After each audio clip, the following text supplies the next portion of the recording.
ಕಾಲು ನೋವು ರೀ, ಭಾಳ ನೋಯ್ತದೆ ಕಾಲು, ಭುಜ 2 ನೋವು, ಈ ಕುತ್ತಿಗೆ ಎಲ್ಲ ನೋವು. ಎಷ್ಟು ಸಮಯದಿಂದ? ಈಗ ಒಂದು 4-5 ವರ್ಷದಿಂದ ಇದೆ ರೀ. Okay okay. ನಿಮ್ಮ ಹೆಸರಮ್ಮ? ಕುಸುಮ, ಎಲ್ಲಿಂದ ಬಂದದ್ದು? ದಾವಣಗೆರೆಯಿಂದ. ಓಕೆ, ಈಗ ಪ್ರಾರ್ಥನೆ ಮಾಡ್ತಾನೆ. ತಂದೆ ದೇವರ ಯೇಸುವಿನ ನಾಮದಲ್ಲಿ ಪವಿತ್ರಾತ್ಮನ ಸಹಾಯದೊಂದಿಗೆ ನಿನ್ನ ಪಾದಕ್ಕೆ ಬಂದಿದ್ದಾನೆ. ಈ ತಾಯಿಯ ಕತ್ತಿನ ಮೇಲೆ, ಕಾಲಿನ ಗಂಟಿನ ಮೇಲೆ, ಸೊಂಟದ ಮೇಲೆ ಇವರಂತ ವೇದನೆಗೆ ಬಿಟ್ಟು ಹೋಗಲಿ, ಫ್ರೀ ಆಗಲಿ ಇವರು.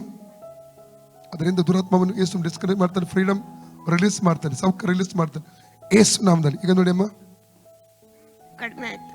ಆಮೇಲೆ ಆಮೇಲೆ ಆಮೇಲೆ ಇದು ಹೋಯ್ತು, ಇದು ಆಯ್ತು. ಆಮೇಲೆ ಅಲ್ಲೂಯ್ಯ ಹೇಳಿ. ಯೇಸುವಿಗೆ ಸ್ತೋತ್ರ ಹೇಳಿ ಅಮ್ಮ. ಯೇಸುವೆ ನಿನಗೆ ಸ್ತೋತ್ರ, ನಿನಗೆ ಸೌಖ್ಯ ಮಾಡಿದಕ್ಕಾಗಿ ನಿನಗೆ ಸ್ತೋತ್ರ.